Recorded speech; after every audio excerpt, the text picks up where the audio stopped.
තෙරුවන් සරණයි ආයුබෝවන්.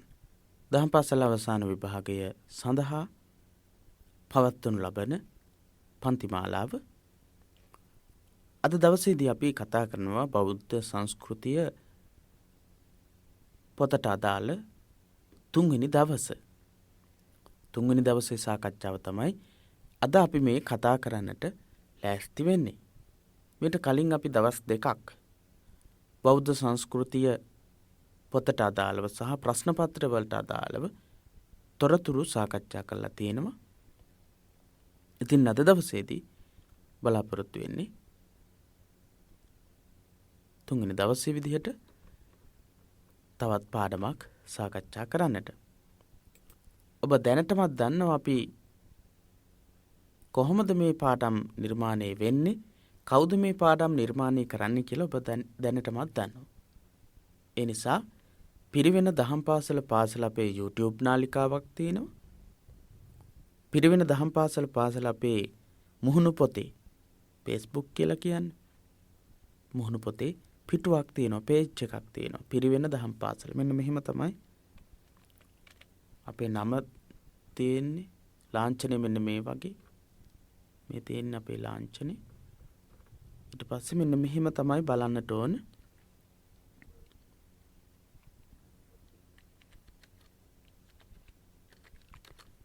පිරිවෙන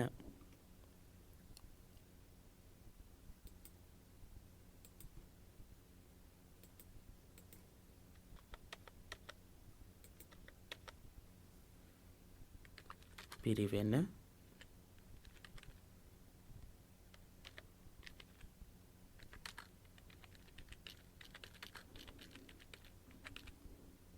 මේ විදිහට බැලුවම ඔබට පුළුවන් අපේ සියලුම සම්බන්ධතා සොයා ගැනීමට හරිම පහසුයි, හරිම ලේසියෙන් හරිම පහසුවෙන් බලා ගන්නට පුළුවන්. YouTube එකට ගිහිල්ලා පිරිවෙන දහම් පාසල කියලා සර්ච් කරලා බැලුවම මේ ලාංඡනයත් එක්ක අපගේ නාලිකාව බලන්නට පුළුවන්. ඒ නාලිකාවේ ප්ලේලිස්ට් කියලා එකක් තියෙනවා. ඒ ප්ලේලිස්ට් එකේ අපි මේ පාඩම් ප්ලේලිස්ට් වල වෙනම දාලා තියෙනවා.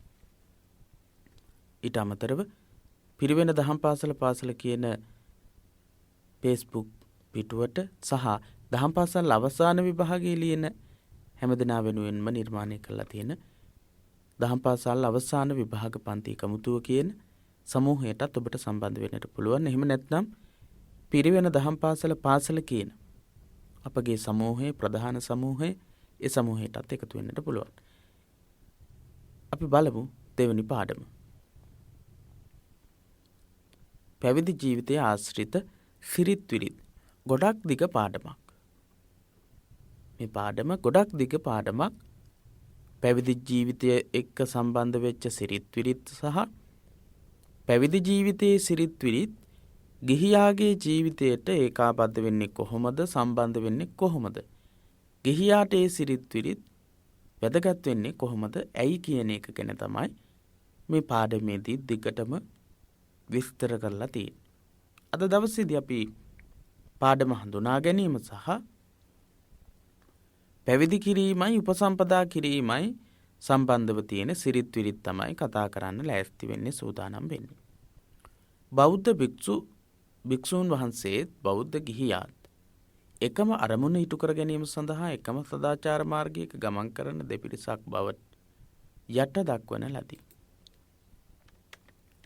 අපි මුල් පාඩමින් සාකච්ඡා කරලා තියෙනවා එකම අරමුණක් ඉටු කරගන්න තමයි ගිහි පැවිදි කියන බෞද්ධ දෙපිරිසම ක්‍රියා කරන්නේ කියලා. ඒ මාර්ගය මොකක්ද කියලාත් අපි කතා කළා. සීල සමාධි ප්‍රඥා කියන ත්‍රිශික්ෂාවට අනුව මේ අරමුණ ඉටු කරගන්නට ක්‍රියා කරන ආකාරය ගැන අපි පළවෙනි පාඩම යටතේ කතා කරලා තියෙනවා. භික්ෂූන් වහන්සේ වැඩි වේගයකින් පෙරටුව යද්දී ගිහියෝ උන්වහන්සේලා අනුගමනය කරමින් තම තමනට හැකි වේගයෙන් පසුව යති.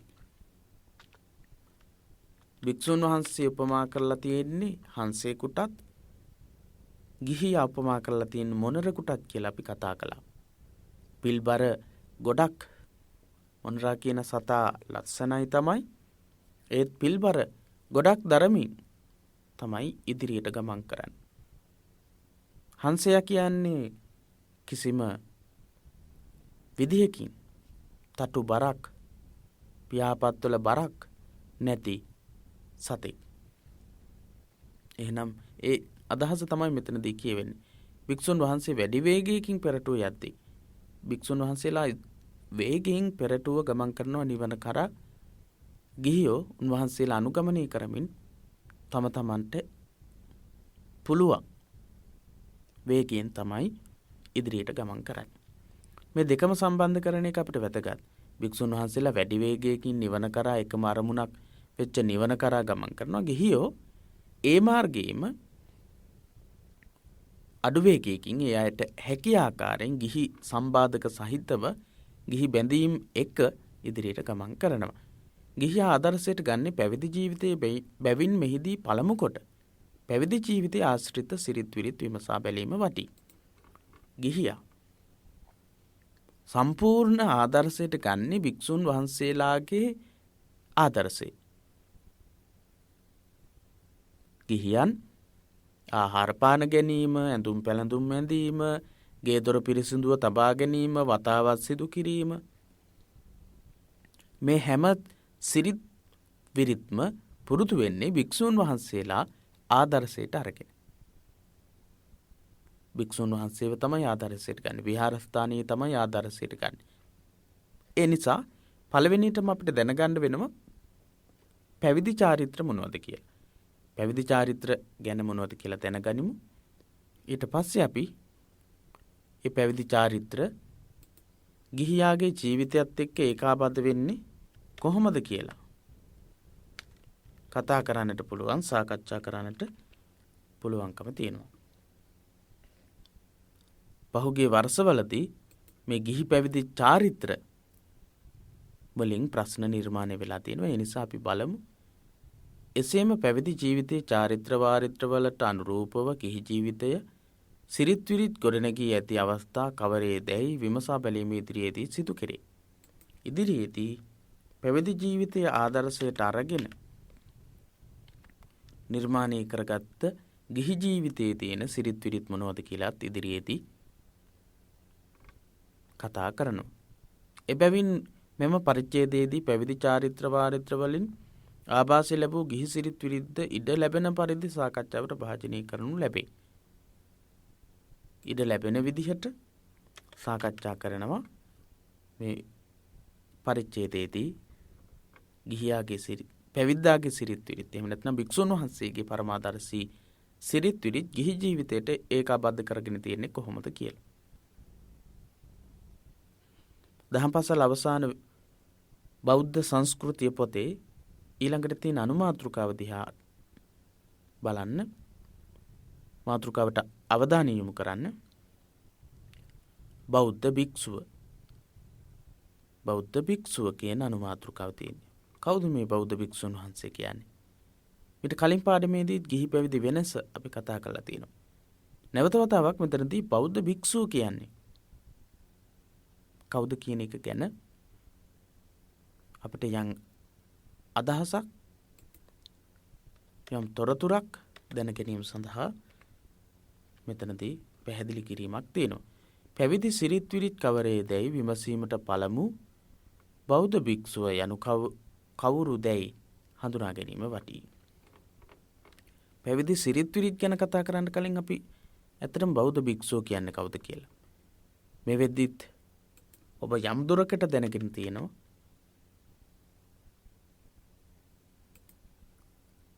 යම් දුරකට දන්නවා. ඉතින් මේ පාඩමේ තියෙන තොරතුරුත් අපි දැනගනිමු. එතකොට පුළුවන් භික්ෂුන් වහන්සේ කවුද කියලා හරියටම තේරුම් ගන්න. සසර කෙටි කර ගැනීමේ හෙවත් නිවන් අවබෝධ කර ගැනීමේ පරම චේතනාව පිට සංසාරයකට කෙටි කර ගැනීමේ හෙවත් නිවන් අවබෝධ කර ගැනීමේ පරම චේතනාව සබ්බ දුක්ඛ නිස්සරණ, සියලු දුක් දුරු කරන නිබ්බාන සච්චිකරණත්තාය. නිවන් අවබෝධ කර ගැනීමේ අරමුණ තියෙනවා. නිබ්බාන සච්චිකරණත්තාය, නිර්වාණය සාක්ෂාත් කර ගැනීම සඳහා තමයි පැවිදි වෙන්නේ. සබ්බ දුක්ඛ නිස්සාරණ සියලු දුක් නැති කරලා නිබ්බාන සච්චිකරණත්තාය නිර්වාණය සාක්ෂාත් කර ගැනීම සඳහා ඉමං කාසාවං ගහෙත්වා පබ්බාජේත මම් බන්තේ අනුකම්පං පාදාය. එහෙම තමයි පැවිදි වීමේදී ඉල්ලීම් කරන්නේ. එහෙනම් සසර කෙටි කර ගැනීම හෙවත් නිවන් අවබෝධ කර ගැනීමේ පරම චේතනාව පිට ගිහි ජීවිතයේ සියලුම සම්බන්ධකම් අතහැරලා දෙමව්පියන්ගෙන් විවාහ වලට පත් වෙලා තියෙන හිටපු කෙනෙක් නම් ඒ සම්බන්ධතාවලින් දරුවන්ගෙන් ඈත් වෙලා තමයි පැවිද්ද ලබා ගන්න. ගිහි ජීවිතයේ සියලුම සම්බන්ධකම් හැර බුදුරජාණන් වහන්සේ විසින් අනුදැන වදාළ බ්‍රහ්මචාරී ජීවිතයක් ගත කිරීමට බුදු සසුන් ගත වූ තැනැත්තා භික්ෂුව වශයෙන් හැඳින්විය හැකිය. නැවත වතාවක් බලන්න. සසර කෙටි කර ගැනීමේ හෙවත් නිවන් අවබෝධ කර ගැනීමේ පරම චේතනාව පිට ගිහි ජීවිතයේ සියලුම සම්බන්ධකම් හැර බුදුරජාණන් වහන්සේ විසින් අනුදැන වදාළ බ්‍රහ්මචාරී ජීවිතයක් ගත කිරීමට බුද්ධ ශාසනයට ඇතුළත් වෙච්ච තැනැත්තාට තමයි භික්ෂුව කියලා කියන්නේ. සංසාර දුකින් නිදහස් වීමට නිවන් අවබෝධ කර ගැනීමට ක්‍රියා කරන පුද්ගලයා. එතකොට ගිහි සම්බන්ධකම් ඔක්කොම අතහැරලා බුදුහාමුදුරෝ දේශනා කරපු ධර්ම මාර්ගයේ ගමන් කරන කෙනෙක් තමයි භික්ෂුව කියලා කියන්නේ. ගිහි ජීවිතයේ බාධා සහිත බැවිනුත් කෙලෙස් වලට විවෘත බැවිනුත් වැඩි වේගයකින් නිවන් අවබෝධ කර ගැනීම කැමති වන්නෝ පැවිදි බිම අගය කරති. ගිහි ජීවිතයේ බාධා සහිතයි. ගිහි ජීවිතයේ බැඳීම් තියෙනවා, සම්බාධක තියෙනවා, කරදර තියෙනවා. මේ නිසා මොකද කරන්නේ? කෙලෙස් වලට විවෘත වෙන නිසා මොකද කරන්නේ මිනිසුන්? එහෙම නැත්නම් නිවන් අවබෝධ කරගන්න දුකෙන් නිදහස් වෙන්න කැමති අය මොකද කරන්නේ? පැවිදි බිම අගය කරනවා. මොකටද? ගිහි ජීවිතයේ බාධා සහිත නිසා, කෙලෙස් වලට විවෘත වෙන නිසා, වැඩි වේගයකින් නිවන් අවබෝධ කර ගැනීම හැකියාවක් නැති නිසා, ගිහි ජීවිතයේ ඒ වගේ හැකියාවක් නැති නිසා මොකද කරන්නේ? පැවිදි භාවයක් අපේක්ෂා කරනවා. පැවිදි ජීවිතයට ඇතුළත් වෙන්නට අදහස් කරනවා. ඊළඟට විශේෂ කාරණාවක්. පැවිද්දෙහි අවස්ථා දෙකකි. හරි. භික්ෂුව කියන්නේ කවුද කියලා අපි හඳුනගත්තා. ඊට අමතරව අපි කතා කළා පැවිදි චාරිත්‍ර, පැවිදි සිරිත් විරිත්. ගිහි ජීවිතයේ බොහෝ දෙනෙක් බොහෝ අවස්ථාවල තමන්ගේ ජීවිතයේ විශේෂ අවස්ථා බවට පත් කරගෙන තියෙනවා. ගිහි සමාජයේ, පැවිදි සමාජයේ ආදර්ශය ලබාගෙන තමයි හැසිරෙන්නේ කියලා අපි කතා කළා. ඊට පස්සේ බෞද්ධ භික්ෂුව කියන්නේ කවුද කියලා කතා කරලා දැන් අපි බලාපොරොත්තු වෙනවා ඒ බෞද්ධ භික්ෂුන් වහන්සේලා ඇතුළත් වෙලා නිර්මාණය වෙච්ච භික්ෂු සංස්ථාව, එහෙම නැත්නම් භික්ෂු කියන ඉගැන්වීම, භික්ෂුන් වහන්සේලාගේ චාරිත්‍ර, ජීවිතය හා සම්බන්ධ තොරතුරු කතා කරන්නට බලාපොරොත්තු වෙන්නේ. පැවිදි කෙනා ගිහිගේ අතහැරලා කරදර වලින්, බාධා වලින් දුර වෙලා බුදුරජාණන් වහන්සේ දේශනා කරපු ධර්ම මාර්ගයේ අනුගමනය කරමින් නිවන අපේක්ෂාවෙන් කටයුතු කරන මේ පිරිස අවස්ථා දෙකක් යටතේ කතා කරන්න පුළුවන්. පළවෙනි අවස්ථාව පැවිද්දෙහි අවස්ථා දෙකකි. පබ්බජ්ජා හේවත් සසුන්ගත වීම පළමු වන අවස්ථාවයි. පැවිදි වීම. අපෙන් ප්‍රශ්නයක් අහන්නට පුළුවන්. ඔබට මම ප්‍රශ්නයක් යොමු කරනවා. ප්‍රශ්නේ ලියා ගන්න. පැවිදි ජීවිතයේ අවස්ථා දෙක මොනවාද? පැවිදි ජීවිතයේ අවස්ථා දෙක මොනවාද? පබ්බජ්ජා. එහෙම නැත්නම් මේක සිංහලෙන් කියනවා නම් පැවිද්ද. පබ්බජ්ජා, පැවිද්ද, උපසම්පදා, උපසම්පදාව. පැවිද්ද, උපසම්පදාව, පැවිදි උපසම්පදාව. උපසම්පදාව හෙවත් සංඝ ශාසනයේ පූර්ණ සමාජිකයෙකුගේ තත්ත්වයට පත් කරන අධිසීල ලාභයේ දෙවැනි අවස්ථාවයි. දෙවැනි අවස්ථාව අධිසීල අවස්ථාව කියලා කියනවා. සංඝ ශාසනයේ පූර්ණ සමාජිකත්වය ලැබෙන්නේ කොයි අවස්ථාවේදීද? අධිසීල ලාභය ලබන අවස්ථාව, එහෙම නැත්නම් උපසම්පදා ලබන අවස්ථාව. පැවිද්ද, සාමණේර පැවිද්ද, පැවිදි භාවයට පත්වෙන අවස්ථාව, පළවෙනි අවස්ථාව. වැඩිපුර කාර්යභාරයක් තියෙන්නේ, වැඩිපුර වටිනාකමක් තියෙන්නේ උපසම්පදා කියන අවස්ථාව. මෙතන සඳහන් වෙනවා සංඝ ශාසනයෙහි පූර්ණ සාමාජිකත්වය ලැබෙනවා. ඒ වගේම අධිසීල, සාමණේර සීලය නෙවෙයි, ඉන් එහා ගියපු සීලයක් තමයි මෙතනදී භික්ෂුන් වහන්සේට හිමි වෙන්නේ උපසම්පදාවෙන් පස්සේ. හරි. පැවිද්ද සහ උපසම්පදාව කියන්නේ මොකක්ද කියලා අපි පොඩි අවබෝධයක් ලබා ගත්තා. මේ අවස්ථා දෙකම කෙනෙකුට ලබාගත හැකි පැවිදි ජීවිතයේ හික්මවන විනයෙහි දැක්වෙන නීති රීති වලට එකඟවය. පැවිදි ජීවිතය සම්පූර්ණ හික්මවන්නේ මොන වගේද? නීති රීති, විනයෙහි දැක්වෙන නීති රීති. විනය පිටකයේ දැක්වෙන නීති රීති වලට අනුව තමයි පැවිදි වෙන්න වෙන්නේ, උපසම්පදාව ලබා ගන්න වෙන්නේ. පැවිද්දත් උපසම්පදාවත් ලැබෙන්නේ බුදුරජාණන් වහන්සේ පනවලා තියෙන විනය නීති වලට අනුව, විනය ශික්ෂාපද වලට අනුව. එසේම උත්සවාකාරයෙන් හා භක්ති ආදරයෙන් යුතුව කෙනෙකු මේ තත්වයට පත් කිරීමේදී අනුගමනය කරනු ලබන විශේෂ චාරිත්‍ර වාරිත්‍රද ඇත්තේය. උත්සවත් ශ්‍රීයෙන් පැවිදි කිරීම සිද්ධ කරනවා. පැවිදි කිරීම කියන එක ගොඩක් උත්සවාකාරයෙන් තමයි සිද්ධ වෙන්නේ. ගිහිගේ අතහැරලා, දෙමව්පියන් අතහැරලා එහෙම පැවිදි වෙනකොට උත්සවත් ශ්‍රීයෙන් විහාරස්ථානයක කුලදරුවන් පැවිදි කිරීමේ චාරිත්‍රය සිද්ධ වෙනවා. ඉතින් මේ පැවිදි කිරීමේ චාරිත්‍රය ගැන අපි හරියටම කොහොමද පුංචි හාමුදුරු කෙනෙක්ව පැවිදි කරන්නේ, පුංචි දරුවෙක්ව කොහොමද පැවිදි කරන්නේ කියන එක ගැන තමයි අපි ඊළඟට කතා කරන්නේ. පැවිදි කිරීමේදී අනුගමනය කරන්නේ මොනවද, කොහොමද පැවිදි කරන්නේ කියලා කතා කරනවා.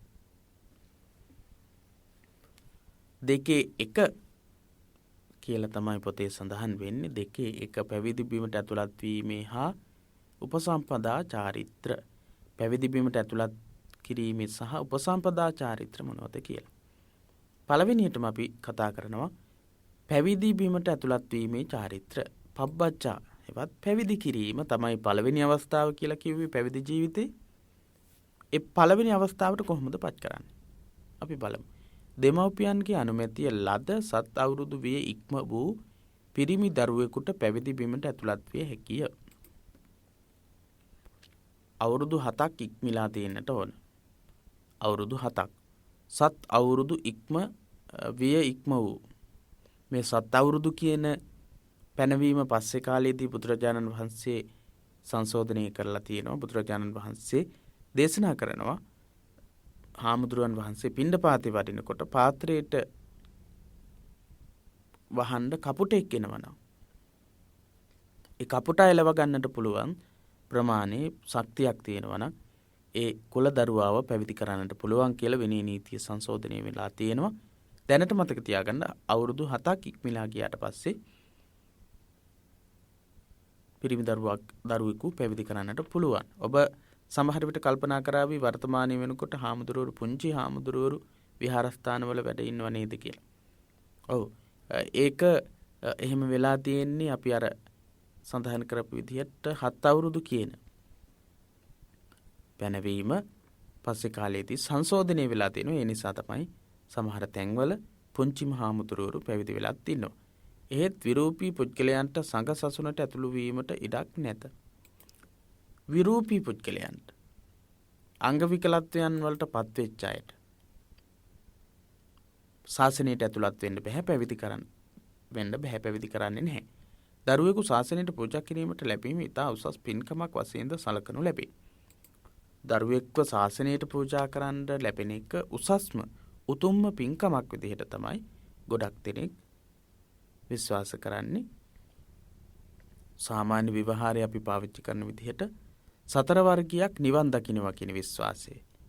4 වර්ගයක් නිවන් දකින්නවා කියන විශ්වාසයෙන් තමයි කටයුතු කරන්නේ දරුවෙක් ශාසනයට පූජා කිරීමේ ආනිසංසය විදිහට. බුද්ධ ශාසනයේ න්‍යායක විය හැක්කේද දරුවෙකු පැවිදි කරවීමෙන් බව බෞද්ධයන්ගේ පිළිගැනීමයි. බෞද්ධයන්ගේ තවත් විශේෂ පිළිගැනීමක් තමයි ශාසන බන්දු කියන තත්වයට. ශාසනයේ නෑදෑයෙකු වෙන්නට පුළුවන්කම තියෙන්නේත් තමන්ගේ කුලදරුවෙක් තමන්ගේ දරුවෙක් පැවිදි බිමට ඇතුළත් කරාම කියන එක බෞද්ධ පිළිගැනීම. පැවිද්ද අපේක්ෂා කරනු ලබන දරුවා රජ කුමරුවෙකු පරිද්දෙන් පැවිදි කරනු ලබන විහාරයට ගෙන යනු ලැබේ.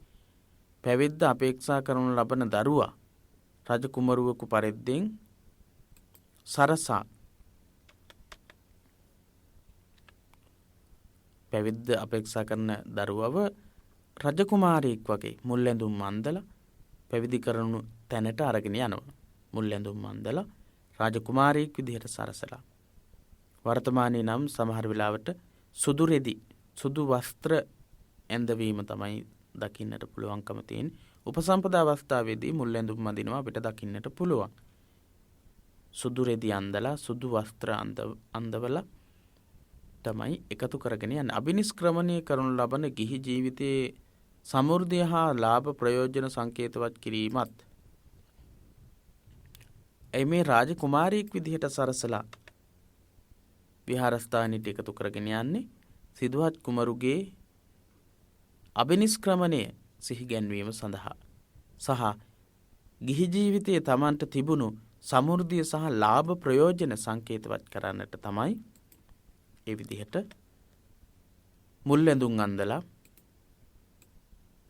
රාජාභරණ සහිතව රජ කෙනෙක් රජකුමාරයෙක් විදිහට සරසලා පැවිදි කිරීමට එකතු කරගෙන යන්නේ. සිදුහත් කුමරුගේ මහා අබිනිෂ්ක්‍රමණයේ සිහිගැන්වීමත් අබිනිෂ්ක්‍රමණය කරනු ලබන ගිහි ජීවිතයේ සමෘද්ධිය සහ ලාභ ප්‍රයෝජන සංකේතවත් කිරීම එක අදහසක්. රාජකුමාරයෙක් විදිහට සරසලා පැවිදි කිරීමට අරන් යන එක. සිදුහත් කුමරුගේ මහා අබිනිෂ්ක්‍රමණයේ සිහිගැන්වීම තවත් අරමුණක්. පැවිදි කිරීමේදී රාජකුමාරයෙකු ලෙස සරසා පැවිදි බිමට ඇතුළත් කිරීමට රැගෙන යනු ලබන්නේ එකතු කරගෙන යනු ලබන්නේ ඇයි කියලා ප්‍රශ්නයක් ඇහුවොත් අදහස් දෙකක් තියෙනවා. අබිනිෂ්ක්‍රමණය කරනු ලබන ගිහි ජීවිතයේ සමෘද්ධිය සහ ලාභ ප්‍රයෝජන සංකේතවත් කිරීම එකක්. සිදුහත් කුමරුන්ගේ මහා අබිනිෂ්ක්‍රමණයේ සිහිගැන්වීම තවත් එක අරමුණක්. පන්සලේදී රැස්ව සිටින භික්ෂූන් වහන්සේ වෙත ඉදිරිපත් කරනු ලබන මේ දරුවාගේ හිස මුඩු කිරීම හෙවත් බණ්ඩු කර්මය කිරීමට උපාධ්‍යයන් වහන්සේ හෝ වෙනත් භික්ෂුවක් විසින් මහා සංඝයා වෙත ඉල්ලීමක් කරනු ලැබේ. බණ්ඩු කර්මය පැවිදි කිරීමේදී හිස මුඩු කිරීමේ ක්‍රියාව හිස මුඩු කිරීමේ අවස්ථාව බණ්ඩු කර්මයේ විදිහට සැලකෙන්නේ. පන්සලේදී රැස් වෙලා පන්සල් විහාරස්ථානයේට රැස් වෙලා ඉන්න භික්ෂුන් වහන්සේ වෙත මේ රජකුමාරයෙක් විදිහට සරසලා එකතු කරගෙන යන දරුවව බාර දෙනවා. ඊට පස්සේ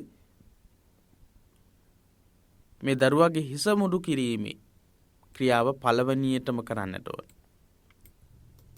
පළවෙනියටම කරන්නට තියෙන්නේ හිස මුඩු කිරීම. මේකට ශාසනික වචනේ තමයි බණ්ඩු කර්මය. බණ්ඩු කර්මය කරනවා කියලා කියන්නේ. කිරීමට උපාධ්‍යයන් වහන්සේ හෝ වෙනත් භික්ෂුවක් විසින් මහා සංඝයා වෙත ඉල්ලීමක් කරනු ලැබේ. හිස මුඩු කිරීම හෙවත් බණ්ඩු කර්මය කිරීමට උපාධ්‍යයන් වහන්සේ හෝ වෙනත් භික්ෂුවක් විසින්. උපාධ්‍යයන් වහන්සේ කියලා කියන්නේ එතන ඉන්න ප්‍රධානම භික්ෂුන් වහන්සේ, ඒ වගේම වැඩිහිටි භික්ෂුන් වහන්සේ කෙනෙක් වෙනවා. උන්වහන්සේ හරි එහෙම නැත්නම් වෙනත් භික්ෂුන් වහන්සේ කෙනෙක්, වැඩිහිටි භික්ෂුන් වහන්සේ කෙනෙක් බණ්ඩු කර්මය කිරීමට හිස මුඩු කිරීම සඳහා කාට හරි පවරනවා. භික්ෂුන් වහන්සේ කෙනෙක්ට බාර දෙනවා. පළවෙනියටම මොකද කරන්නේ? රාජාභරණ රාජකුමාරයෙක් විදිහට සරසවනවා. ඊට පස්සේ විහාරස්ථානයට එකතු කරගෙන ගිහිල්ලා භික්ෂුන් වහන්සේලාට බාර දෙනවා. භික්ෂුන් වහන්සේලා උපාධ්‍යයන් වහන්සේ හෝ එහෙම නැත්නම් ඒ පැවිදි කිරීමේ ස්ථානයේ ඉන්න වැඩිහිටි හාමුදුරුවන් වහන්සේ නමක් තවත් හාමුදුරු කෙනෙක්ට හිස මුඩු කිරීමේ කර්මයට බාර දෙනවා. මහා සංඝයාගේ අනුමැතිය ලැබීමෙන් පසු ගුරුවරයා විසින්ම හෝ ගුරුවරයාගේ නියමයෙන් වෙන කෙනෙකු විසින් හෝ දරුවාගේ හිස මුඩු කරනු ලැබේ. මහා සංඝයාගේ අනුමැතිය ලැබුණට පස්සේ ගුරුවරයා පැවිදි කරගන්නට අදහස් කරන ගුරුවරයා විසින් එහෙම නැත්නම් ගුරුවරයා වෙන කෙනෙක්ට වෙන වැඩිහිටි භික්ෂුන් වහන්සේ කෙනෙක්ට පවරන්නටත් පුළුවන්. ගුරු හාමුදුරුවන් වහන්සේ බවට පත් වෙන්නට ඉන්න හාමුදුරුවෝ හෝ එහෙම නැත්නම් වෙනත් හාමුදුරුවන් වහන්සේ නමක් වෙත පැවරෙනවා හිසමුරු කිරීම සඳහා. මුල් කෙස් රොද දරුවාගේ අතටදී තච පංචකය භාවනා කර්මස්ථානය කියා දීමද සිරිතකි. කේසා ලෝමා නකා දන්තා තචෝ කෙස් ලොම් නිය දත් සම. ඒ තච පංචකය කේසා ලෝමා නකා දන්තා තචෝ මේ පහ තමයි තච්ච පංචකය කියලා කියන්නේ. කෙස් ලොම් නිය දත් සම. කේසා ලෝමා නඛා දන්තා තචෝ. ඒ විදිහට මෙනෙහි කරනවා. කෙස් මුල්ම කෙස් රොද දරුවාගේ අතට දීලා තච්ච පංචක කර්මස්ථානයේ කියලා දෙනවා. මේක අනුලෝම සහ පටිලෝම කියන ක්‍රම දෙකටම මෙනෙහි කරනවා. කේසා ලෝමා නඛා දන්තා තචෝ දන්තා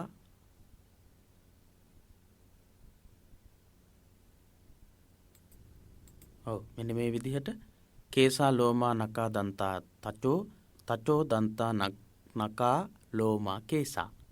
ඒ විදිහට අනුලෝම සහ පටිලෝම විදිහට මෙනෙහි කරන්නට කියලා දෙනවා. මේක තච්ච පංචකයේ විදිහට තමයි තච්ච පංචක කර්මස්ථානයේ විදිහට. දෙතිස් මහා ගුණපයන්ගෙන් පහක් තමයි මෙතන ඇතුළත් වෙන්නේ.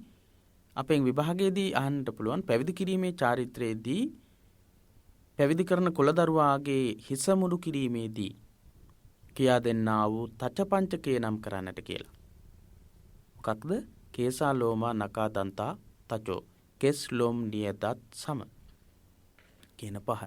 අපේ ශරීරයේ කෙස් තියෙනවා, ලොම් තියෙනවා, පිළිකුල් සහගත දත් තියෙනවා, හම තියෙනවා කියලා මෙනෙහි කරමින් භාවනා කරන එක. මේ එක එකක් පිළිකුල් සහිත බව සිතෙහි කාවැද්ද වීමක් ඇතිව වටහා දීම මේන් බලාපොරොත්තු වේ. මේ එක එකක ස්වરૂපය අනුව, ස්වභාවය අනුව, ගඳ සුවඳ අනුව වර්ණය ගත්තම හැම අතින්ම පිළිකුල් සහගතයි. ඒ පිළිකුල් සහගත භාවය කියා දීම තමයි සිද්ධ කරන්නේ. මොකද ගිහි ජීවිතයේ සම්බාධක, ගිහි ජීවිතයේ සම්බන්ධතා ඔක්කොම අතහැරලා දැන් මේ ශරීරයේ තියෙන ඉන්ද්‍රියන් තුල තියෙන පිළිකුල් භාවයේ පවා මෙනෙහි කරමින් තමන්ට තමන්ගේ ශරීරයේ තියෙන කොටස්වත් අයිති නැහැ. ඒවත් පිළිකුල් සහගත ස්වභාවයෙන් යුක්තයි, ත්‍රිලක්ෂණයෙන් යුක්තයි කියලා අවබෝධ කරගෙන තමයි නිවන් අවබෝධ කරගන්න තියෙන්නේ. ඒ නිසා පළවෙනියටම ගිහියෙක් විදිහට ඉන්නකොට සමහර විට ලස්සන කේශ කලාපයක් තියෙන්න පුළුවන්.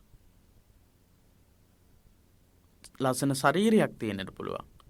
ලස්සන දත් පෙලක් තියෙන්නට පුළුවන්. ওই විදිහට මේ හැම එකකම තියෙන ලස්සනට වඩා තිබෙන්නා වූ පිළිකුල් බව අවබෝධ කරගන්න තමයි මේ තච්ච පංචකය කියලා දෙන්නේ.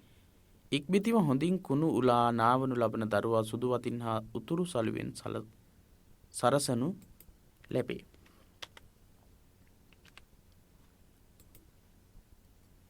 කුණු උලලා හොඳට නාවනවා. හිස මුඩු කිරීම ඉවර වුණාට පස්සේ හොඳට නාවලා සුදු වස්ත්‍ර තමයි අඳවන්නේ, උතුරු සළුව. අපි භාවනා කරද්දී දහම් පාසල් දරුවන් විදිහට ඔබ සීල සමාදානයේදී උතුරු සළුව පාවිච්චි කරනවා. ඒ නිසා සුදු වස්ත්‍රයක් අඳවලා සුදු පාට උතුරු සළුවක් පළඳවනවා. ඊළඟට අනතුරුව දෙමව්පියන්ගේ පා වැඳ සමු ගන්නා දරුවා උපාධ්‍යයන් වහන්සේ ඇතුළු රැස්ව සිටින සංඝයා වහන්සේටද වැඳ නමස්කාර කරයි. අම්මටයි තාත්තටයි අවසාන වතාවට වඳිනවා. අවසාන වතාවට ගිහි කෙනෙක් විදිහට ඉන්න වෙලාවේදී වඳිනවා. සුදු වස්ත්‍ර ඇඳගෙන ගිහිල්ලා පත්කඩේ එලලා අම්මටයි තාත්තටයි දෙන්නටම වඳිනවා. අම්මයි තාත්තයි දෙන්නම ඉන්නවා නම් දෙන්නටම වඳිනවා. නැත්නම් අම්මා හෝ තාත්තා හෝ ඉන්නවා නම් එහෙම නැත්නම් අම්මයි තාත්තයි දෙන්න නැත්නම් දැනට ඉන්න වැඩිහිටි නෑදෑයෙක් කෙනෙක් කවුරු හරි මහාන පින්කමට සම්බන්ධ වෙලා ඉන්නවා නම් ඒ කෙනාට වන්දනා කරවනවා. ඊළඟට තමයි වික්ෂුන් වහන්සේලා ගාවට යන්නේ. ඉක්බිති අටපිරිකර ඇතිව මෙම කුල දරුවා උපාධ්‍යයන් වහන්සේ ළඟ උක්කුටුකයෙන් හිඳ පහත සඳහන් අරුත් ඇති පාලි වාක්‍යයන් කියමින් පැවිද්ද ඉල්ලයි.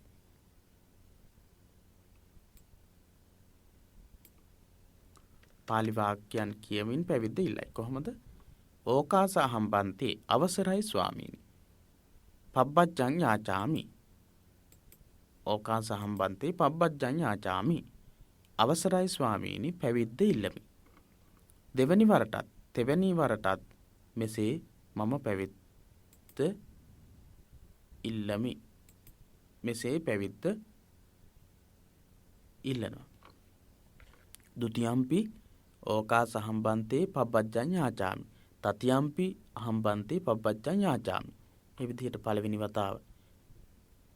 පළවෙනි වතාවේදී අපි බුද්ධං සරණං ගච්ඡාමි කියලා කියනවා. ඊළඟට දෙවනුවද මම බුදුන් සරණ යනවා කියලා කියනකොට ဒုတိယම්පි බුද්ධං කියලා කියන්නේ. ඒ වගේ ඕකාස අහම්බන්තේ පබ්බජ්ජං යාචාමි. ဒုတိယම්පි ඕකාස අහම්බන්තේ පබ්බජ්ජං යාචාමි. තතියම්පි අහම්බන්තේ පබ්බජ්ජං යාචාමි කියලා 3 වතාවක් ඉල්ලනවා. සියලු දුක් නිවීම වූ නිර්වාණය සාක්ෂාත් කරනු පිණිස අනුකම්පා කොට මෙම සිවුරු කියන මා පැවිදි කරනු මැනවි. සබ්බ දුක්ඛ නිස්සරණ නිබ්බාන සච්චි කරණත්තාය. සියලු දුක් නිවීම වූ නිර්වාණය සාක්ෂාත් කරනු පිණිස අනුකම්පා කොට මෙම සිවුරු කියන පැවිදි කරනු මැනවි. සබ්බ දුක්ඛ නිස්සරණ නිබ්බාන සච්චි කරණත්තාය ඉමං කාසාවං ගහෙත්වා පබ්බජේත මම්බන්තේ අනුකම්පං පාදාය. සබ්බ දුක්ඛ නිස්සරණ නිබ්බාන සච්චි කරණත්තාය ඉමං කාසාවං ගහෙත්වා පබ්බජේත මම්බන්තේ අනුකම්පං පාදාය. ඒ විදිහට තමයි ඉල්ලන්නේ.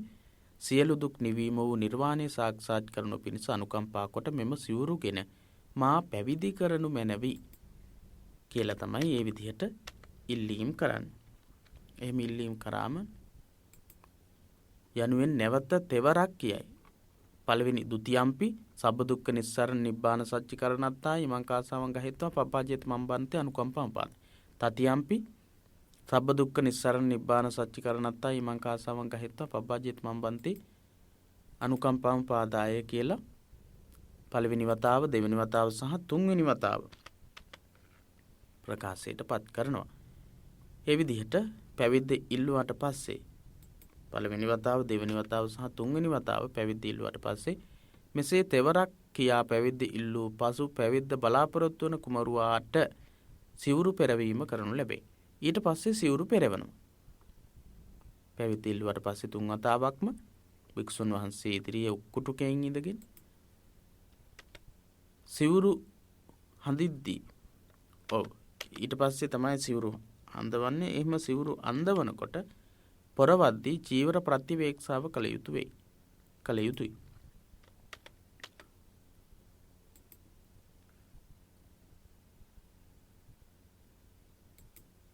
මොකද්ද මේ චීවර ප්‍රතිවේක්ෂාව කියන්නේ? සිවුර අඳිනකොට සිවුරු අඳින්නේ ඇයි කියලා මෙනෙහි කරලා තමයි සිවුරු පෙරවන්නට තියෙන්නේ. පටිසංකායෝනිසෝ චීවරම් පටිසේවාමි දංස මකස වාතා තප සිරින් සප සම්පස්සානම් පටිඝාතාය යාවදේව හිරිකෝපීන පටිච්චාදනත්ත. මේ විදිහේ ප්‍රකාශයක්, පාලි ප්‍රකාශයක්, පාලි වාක්‍යයක්, පාඨයක් කියලා තමයි චීවරය පෙරවන්නට තියෙන්නේ. පටිසංකායෝනිසෝ චීවරම් පටිසේවාමි දංස මකස වාතා තප සිරින් සප සම්පස්සානම් පටිඝාතාය යාවදේව හිරිකෝපීන පටිච්චාදනත්තං. ලැජ්ජා සහිත ස්ථාන වසා ගැනීම සඳහා ඒ විදිහ අදහසක් තියෙන්නේ. මේ සිවුරු හඳින්නේ, පොරවන්නේ සීතල වලකාලනු පිණිසය. යාවදේව සීතස්ස පටිඝාතාය. මැසි මඳුරු පීඩා වලකාලනු පිණිසය. දංශ මකස වාතත් අපසිරින් සපසම්පස්සානම් පටිඝාතාය. මැසි මඳුරු ආදී සතුන්ගෙන් වෙන පීඩාවන් දුරු කරගන්න. එහෙනම් සිවුරු අඳින්නේ මොකටද? සීතල වලකා ගැනීමට. යාවදේව සීතස්ස පටිඝාතාය. ඇඳුමින් සීතල නැති කරනවා. මැසි මඳුරුවන්ගෙන් ආරක්ෂාව සැපේනවා. ඒ සඳහා තමයි අපි චීවර අඳින්නේ. එහෙම නැත්නම් අලංකාරයේ පිණිස නෙවෙයි. ලස්සන වීම සඳහා නෙවෙයි. ආභරණයක් විදිහට නෙවෙයි. ආදී වශයෙන් සිහි කිරීමට පැවිදි වන තැනැත්තා නොදන්නේ නම් ගුරුවරයා විසින් එය කියා දෙමින් සිවුරු හැඳවීම පෙරවීම කළ යුතුයි. මේ ප්‍රකාශයන් කියන්න දන්නේ නැත්නම් ගුරුවරයා විසින් ඒක කියා දෙමින් සිවුරු හැඳීම සහ පෙරවීම සිදු කරනු ලබනවා. මෙසේ සිවුරු දැරූ සාමණේරයන් වහන්සේ හෙවත් නවක භික්ෂූන් වහන්සේ රැස්ව සිටි භික්ෂූන් වහන්සේ වැඳ ආචාර්යවරයන් වහන්සේ වෙත උක්කුටුකයෙන් ඉඳ පහත සඳහන් වාක්‍ය පාලියෙන් තෙවරක් කියමින් පැවිදි දස සීලය ඉල්වයි. ඊට පස්සේ ගුරුවරයා ගාවට යනවා. ගුරුවරයා ගාවට ගිහිල්ලා ඉඳගෙන මෙන්න මේ වාක්‍ය කියලා පැවිද්ද ඉල්ලනවා. පැවිදි දස සීලය. දැන් පැවිද්ද ඉල්ලුවා. ඊළඟට පැවිදි දස සීලය ඉල්ලන්නට ඕනේ. ඕකාස අහම්බන්තේ තිසරණේන සද්දින් පබ්බජ්ජා දස සීලං ධම්මං යාචාමි. ඕකාස අහම්බන්තේ තිසරණේන සද්දින් පබ්බජ්ජා දස සීලං ධම්මං යාචාමි. අනුග්‍රහං කତ୍වා සීලං දේත මේ බන්තේ අනුකම්පං උපාදාය. අන්නේ විදිහේ වාක්‍යයක්. අවසරයි ස්වාමීනි, තිසරණ සහිත පැවිදි දස සිල් ඉල්ලා සිටිමි. මා කෙරෙහි අනුග්‍රහ කොට මට සිල් දෙනු මැනවි. ඒ ඉල්ලීම.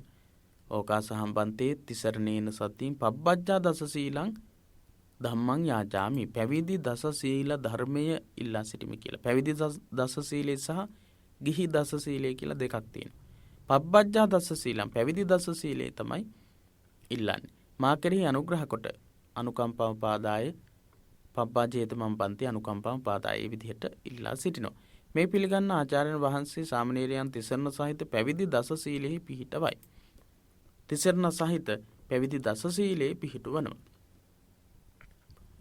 බුද්ධං සරණං ගච්ඡාමි ධම්මං සරණං ගච්ඡාමි කියන මේ තෙරුවන් සරණ ගිහිල්ලා පැවිදි දස සීලේ පිහිට වෙනවා. පාණාතිපාතා වේරමණී සික්ඛාපදං අදින්නාදානා වේරමණී සික්ඛාපදං අබ්‍රහ්මචර්යා වේරමණී සික්ඛාපදං මුසාවාදා වේරමණී සික්ඛාපදං සුරාමේරේ මජ්ජපමා දට්ඨානා වේරමණී සික්ඛාපදං විකාල භෝජනා වේරමණී සික්ඛාපදං නච්ච ගීත වාදිත විසූක දස්සනා වේරමණී සික්ඛාපදං මාලා ගන්ධ විලේපන ධාරණ මණ්ඩල විභූෂණ අට්ඨානා වේරමණී සික්ඛාපදං ජාත රූප රජත උච්චාසයන මහාසයනා වේරමණී සික්ඛාපදං ජාත රූප රජත පටිඝානා වේරමණී සික්ඛාපදං ඉමානි පබ්බජ්ජා දස සික්ඛාපදානි සමාදියාමි. මේ විදිහට කියනවා. නැවත වතාවක් මම කියන්නම්. පාණාතිපාතා වේරමණී සික්ඛාපදං අදින්නාදාන වේරමණී සික්ඛාපදං අබ්‍රහ්මචර්යා වේරමණී සික්ඛාපදං මුසාවාදා වේරමණී සික්ඛාපදං සුරාමේරේ මජ්ජපමා දට්ඨානා වේරමණී සික්ඛාපදං විකාල භෝජනා වේරමණී සික්ඛාපදං නච්ච ගීත වාදිත විසූක දස්සනා වේරමණී සික්ඛාපදං මාලා ගන්ධ විලේපන ධාරණ මණ්ඩල විභූෂණ අට්ඨානා වේරමණී සික්ඛාපදං උච්චාසයන මහාසයනා වේරමණී සික්ඛාපදං ජාත රූප රජත පටිඝානා වේරමණී සික්ඛාපදං ඉමානි පබ්බජ්ජා දස සික්ඛාපදානි සමාදියාමි කියලා තමයි පැවිද්ද ඉල්ලන්නේ. පාලියෙන් කියවනු ලබන දස ශික්ෂා පදයන්ගේ සිංහල අරුත් පහත දැක්වේ. සිංහල අර්ථ ප්‍රාණවදයෙන් දුර්වීමේ ශික්ෂාපදේ සමාදන් වෙමි. ප්‍රාණවදයෙන් දුර්වීමේ සිල්පදේ සමාදන් වෙනවා කියලා තමයි පළවෙනියටම කියන්නේ. නොදුන් දෙය ගැනීමෙන් වෙන්වීමේ ශික්ෂාපදේ සමාදන් වෙමි කියන අදහස තමයි දෙවෙනියට තියෙන්නේ. අදින්නාදාන වේරමණී සික්ඛාපදං අබ්‍රහ්මචර්යා වේරමණී සික්ඛාපදං අබ්‍රහ්මචර්යාවෙන් වෙන්වීමේ ශික්ෂාපදේ සමාදන් වෙනවා කියන අදහස. මුසාවාදයෙන් වෙන්වීමේ ශික්ෂාපදේ සමාදන් වෙමි කියන ඔබෙන් අහන්නට පුළුවන් පැවිදි දස සීලය නම් කරන්නට කියලා. ඒ නිසා මේවා මතක තබා ගන්නට ඕන. පස්වෙනි එක මත්පැනින් වෙන්වීමේ ශික්ෂාපදේ සමාදන් වෙමි. වෙන්වීමේ ශික්ෂාපදේ සමාදන් වෙමි කියන සිල්පදේ. ඊළඟට අකාලයේ ආහාර ගැනීමෙන් වෙන්වීමේ ශික්ෂාපදේ සමාදන් වෙමි කියන සිල්පදේ. නාට්‍ය ගීත වාදන හා විසුළු දැකුම් වලින් වෙන්වීමේ ශික්ෂාපදේ සමාදන් වෙමි කියන සිල්පදේ. 7 වෙනි සිල්පදේ. 8 වෙනි සිල්පදේ මල් ගඳ විලවුන් දැරීමෙන් වෙන්වීමේ ශික්ෂාපදේ සමාදන් වෙමි කියන ප්‍රකාශය. මාලා ගන්ධ විලේපන ධාරණ මණ්ඩන විභූෂණට්ටාන වේරමණී සික්ඛාපදං. උස් අසුන් මහ අසුන් පිළිගැනීමෙන් වෙන්වීමේ ශික්ෂාපදේ සමාදන් වෙමි. උච්චාසයන මහාසයන වේරමණී සික්ඛාපදං. රන් රිදී මසු කහවණු දැරීමෙන් වැළකීම. රන් රිදී මසු කහවණු දැරීමෙන් වැළකීම කියන සිල්පදේ. ජාත රූප රජත පටිග්ගහනා වේරමණී සික්ඛාපදං කියන මේ සිල්පද 10. හොඳයි, මේ සිල්පද 10 කිහිප වතාවක් කියවලා පාඩම් කරගන්නට කියලා මතක් කරනවා. අනිවාර්යයෙන්ම පාඩම් කරගන්න. මෙම්ම පැවිදි දසසිල් සමාදන් වීමෙන් පසුව සාමණේරයන් වහන්සේ කෙනෙකු වශයෙන් පැවිදි වීමේ කාර්ය අවසන් වේ. සාමණේර කෙනෙක් විදිහට මුල් පැවිද්ද ලබා ගැනීම අවසන් වෙනවා. සාමණේර ජීවිතයෙන් බලාපොරොත්තු වන්නේ ධර්මයේහි මනා පළපුරුද්දක් ඇති කර ගැනීම හා ගිහියන්ගේ ප්‍රයෝජනය සඳහා පැවිද්දෙකු විසින් ඉටු කළ යුතු බණ කීම වැනි අනෙකුත් ආගමික චාරිත්‍ර ධර්ම පුහුණු කර ගැනීම. ධර්මයේ මනා පළපුරුද්දක් ඇති කර ගැනීමත් ගිහියන්ගේ ප්‍රයෝජනය සඳහා ආගමික වතාවත් ඉටු කිරීම සඳහා අවශ්‍ය දැනුම චාරිත්‍ර වාරිත්‍ර හැදෑරීම තමයි පැවිදි ජීවිතයේදී මූලික වශයෙන් අපේක්ෂා කරන්නේ. විනය කර්මයක් කිරීම සඳහා සාමණේර නම සුදුසු නොවේ. විනය කර්ම කරන්නට සාමණේරයන් වහන්සේට අවස්ථාව ලැබෙන්නේ නැහැ. ඒ විනය කර්ම කරන්නට සහ ශාසනයේ සම්පූර්ණ අයිතිය ලැබෙන්නේ ඉන් පස්සේ. පැවිද්දේ දෙවෙනි අවස්ථාව උපසම්පදා අවස්ථාව. අපි බලමු උපසම්පදා අවස්ථාව ගැනත් මොනවද කතා කරන්නට තියෙන්නේ කියලා. ඔබට විශේෂයෙන් මතක් කරනවා මේ පාඩම් වල කොටස් අනිවාර්යයෙන්ම පාඩම් කරගන්නට ඕන විශේෂ කරුණු. දැන් අපි කතා කරපු දේවල් වලින් අවබෝධ කරගත යුතු කාරණාවන් ටික අවබෝධ වුණා. ඊළඟට පාඩම් කරගත යුතු කොටස් පාඩම් කරගන්නට ඕන. උපසම්පදා චාරිත්‍ර අනුමාතෘකාව. සාමණේරයන් වහන්සේ නමකට සංඝ සමාජයේ පූර්ණ සමාජිකත්වයේ ලැබෙන්නේ උපසම්පදාව ලැබීමෙන් පසුව. සංඝ සමාජයේ සම්පූර්ණම සමාජිකත්වයේ ලැබෙන්නේ උපසම්පදාව ලැබුවට පස්සේ. එහෙම නැත්නම් සම්පූර්ණ සමාජිකත්වයේ ලැබෙන්නේ නැහැ සාමණේරයන් වහන්සේ නමකට උපසම්පදාව ලබන තුරු. 20 වස් සම්පූර්ණ වූ සාමණේර නමක් අවුරුදු 20ක් සම්පූර්ණ වෙන්න ඕන උපසම්පදාව වෙන්නට. අවුරුදු 20ට වැඩියෙන් එහෙම නැත්නම් වයසට පත් වෙලා මහණ වුණොත් ඒක ගැටලුවක් නැහැ. පුංචි කාලේ පැවිදි වුණොත් තමයි අවුරුදු 20 සම්පූර්ණ වෙනකන් අනිවාර්යයෙන්ම උපසම්පදාව සඳහා සිටිය යුතුයි. 20 වස් සම්පූර්ණ වූ සාමණේර නමක් උපසම්පදාව ලැබීමට සුදුසු වෙයි. මේ උපසම්පදා අපේක්ෂකයා අයත් වන නිකායේ උපසම්පන්න භික්ෂූන් මධ්‍යයේ කරන ඊටාම උසස් පෙළේ විනය කර්මයකි. ඒ නිකායන් තියෙනවා වර්තමානයේ වෙනකොට. ඉතින් ඒ නිකායට ඒ පාර්ශවයට ගැළපෙන විදිහට උපසම්පදා චාරිත්‍රයේ සිද්ධ වෙනවා. සමහර තැන්වලදී ඒ නිකායන් වලට අනුව පාර්ශවයන් වලට අනුව උපසම්පදා චාරිත්‍ර වෙනස් වන අවස්ථාවනුත් තියෙනවා. මේ කරනු ලබන්නේ විශේෂ සීමාවක මහත් ගෞරවයෙන්. විශේෂ සීමා තියෙනවා. විනය කර්ම කිරීම සඳහා සහ උපසම්පදා කිරීම සඳහා නිර්මාණය කරපු සීමාවන් තියෙනවා. භික්ෂුන් වහන්සේලා හැමදෙනාගේම අනුමැතිය ඇතිව නිර්මාණය කරපු තැන්. මේ විශේෂ සීමා දෙවර්ගයකි. සීමා වර්ග දෙකක් තියෙනවා. මොනවද ඒ සීමා දෙක? විහාර භූමියක සකස් කරගනු ලබන විහාර සීමාව එක් වර්ගයකි. එක සීමා වර්ගයක් තමයි විහාර භූමියක පන්සල් භූමියක නිර්මාණය කරගන්න විහාර සීමාව. විහාර භූමියක සකස් කරගන්න විහාර සීමාව. ගඟක් ඇතුළත හෝ දියෙන් වට වූ ස්ථානික සකස් කරගනු ලබන උදකුක්කේප සීමාව අනෙක් වර්ගයයි. සීමාවන් දෙක තමයි විහාරයක විහාරස්ථානයක් ඇතුලේ හදන සීමාව විහාර සීමාව. ඊට අමතරව ජලයෙන් වට වෙලා තියෙන ගඟක හෝ යම්කිසි තැනක නිර්මාණය කරන සීමාව කියනවා උදකුක්කේප සීමාව කියලා. ජලයෙන් වට කරලා තියෙන තැනක ජලයෙන් වට වෙලා තියෙන තැනක හදන සීමාව උදකුක්කේප සීමාව. එහෙනම් සීමාවන් දෙකයි විහාර සීමා සහ උදකුක්කේප සීමා. උපසම්පදා විනය කර්මයේදී අනිවාර්යයෙන්ම මේ සීමා වලින් එකකදී තමයි උපසම්පදාව සිද්ධ කරන්නේ. උපසම්පදා විනය කර්මයකට සහභාගී වන්නේ උපසම්පදා භික්ෂූන් හා උපසම්පදා අපේක්ෂකයන් පමණි. උපසම්පදා පින්කමකදී උපසම්පදා භූමියට සීමාවට උදකුක්කේප හෝ විහාර සීමාවක් විදිහට වෙන් කරගත්ත සීමාවට ඇතුළු වෙන්න පුළුවන්කම තියෙන්නේ උපසම්පදා භික්ෂුන් වහන්සේලාට සහ උපසම්පදා වෙන්න අපේක්ෂා කරන අදහස් කරන භික්ෂුන් වහන්සේලාට විතරයි. ගිහි අයට කිසිම කෙනෙක්ට සම්බන්ධ වෙන්න බෑ. උපසම්පදා අපේක්ෂකයා සුදු වතින් හා සලුවෙන් සැරසී අටපිරිකර සහිතව සංඝයා වෙත පැමිණ එම සංඝයා අතුරෙන් ජේෂ්ඨ තෙර නමකට තම උපාධ්‍යයන් වහන්සේ වශයෙන් කටයුතු කරන ලෙස ඉල්ලා සිටී. පැවිදි කිරීමේදී වගේම නැවත වතාවක් සුදු වස්ත්‍ර අඳවනවා. ඊට පස්සේ අටපිරිකර අතර දීලා උපාධ්‍යයන් වහන්සේ කෙනෙක් අතරට යනවා. භික්ෂුන් වහන්සේලා වැඩිහිටි භික්ෂුන් වහන්සේලා විශාල පිරිසක් ඉන්නවා. ඒ පිරිස අතරින් එක හාමුදුරුවන් වහන්සේ කෙනෙක් උපාධ්‍යයන් වහන්සේ බවට පත් කරගන්නට ඕන. මේ උපාධ්‍යාය ගහන නමින් හැඳින්වේ. උපසම්පදා භූමියේදී සීමාවේදී උපාධ්‍යායවරයෙක් තෝරා ගන්න එකට කියන්නේ උපාධ්‍යාය ගහන කියලා. උපාධ්‍යායවරයෙක් තෝරා ගැනීම උපාධ්‍යාය ගහන. ඇරයුම පිළිගන්නා උපාධ්‍යයන් වහන්සේ මෙම උපසම්පදා කර්මයේ අවසන් වන තුරුම හඳුන්වනු ලබන්නේ 30 නමිනි. උපසම්පදා විනය කර්මයේ ඉවර වෙනකන්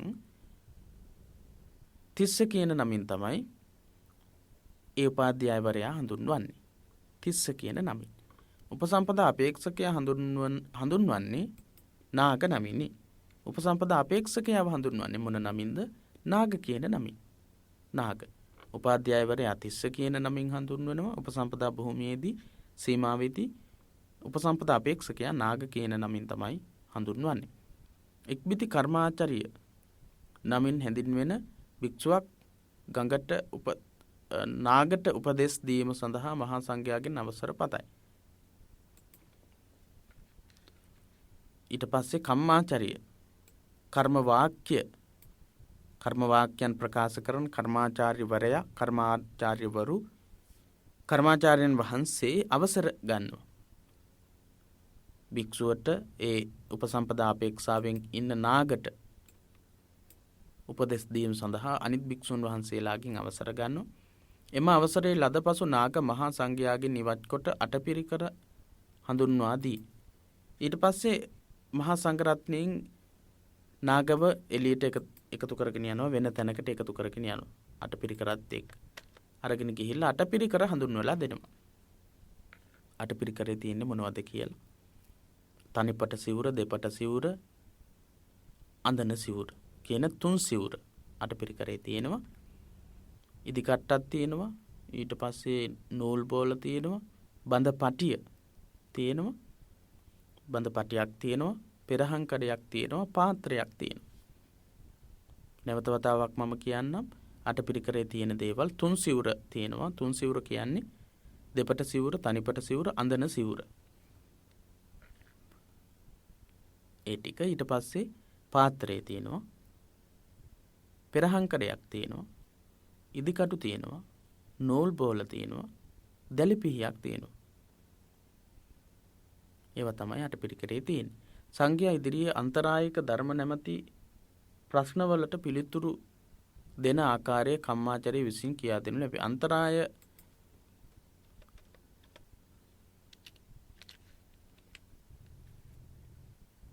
අන්තරායික ධර්ම නැමැති ප්‍රශ්නවලට අන්තරායික ධර්ම තමන්ට අනතුරු සිද්ධ වෙන්නට පුළුවන්, අයහපතක් සිද්ධ වෙන්නට පුළුවන් යම්කිසි ධර්මයක් තියෙනවනේ ඒවා ගැන ප්‍රශ්න අහන උපසම්පදාවට කලින් ඒ අන්තරාය කර ධර්ම උපසම්පදා කරන තැනට යන්න කලින් කම්මාචාර්යවරයා කියලා දෙනවා. අන්තරායක ධර්ම නැමැති ප්‍රශ්නවලට ඇතුළත් වන්නේ උපසම්පදා අපේක්ෂකයාගේ සෞඛ්‍ය විමසීම පිළිබඳව අසන ප්‍රශ්නයත් ඔහු සමාජ බැඳීම හා වගකීම් වලින් යුක්ත කෙනෙක්දැයි විමසා බැලීමට අසනු ලබන ප්‍රශ්නත්ය.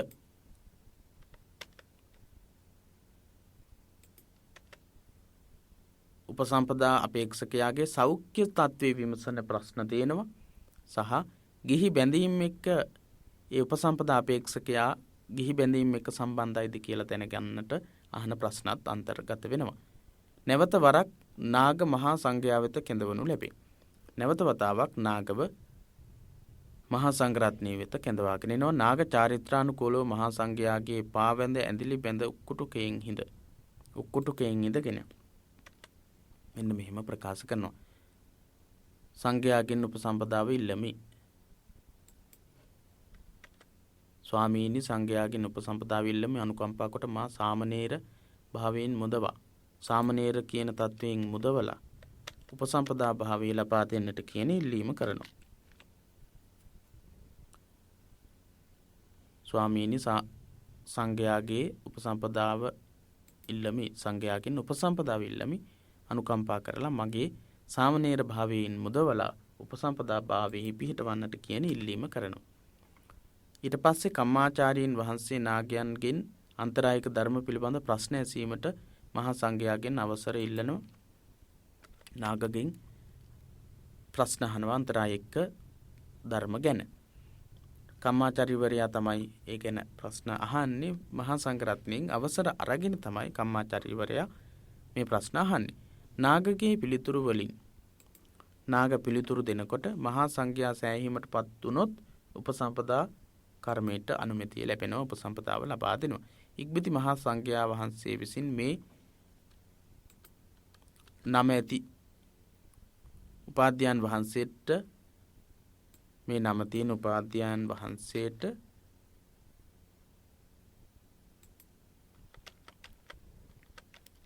මෙන්න මේ නම තියෙන උපාධ්‍යයන් වහන්සේට අනුයුක්තව මේ නම ඇති තැනැත්තේ උපසම්පදා කරන ලද්දේය.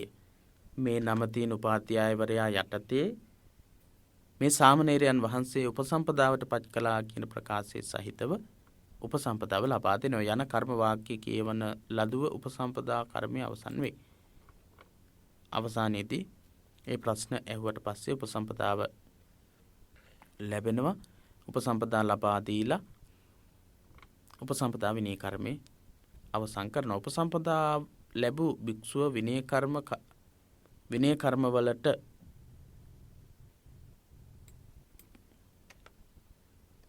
සහභාගී වීමට සුදුසුකම ලබයි.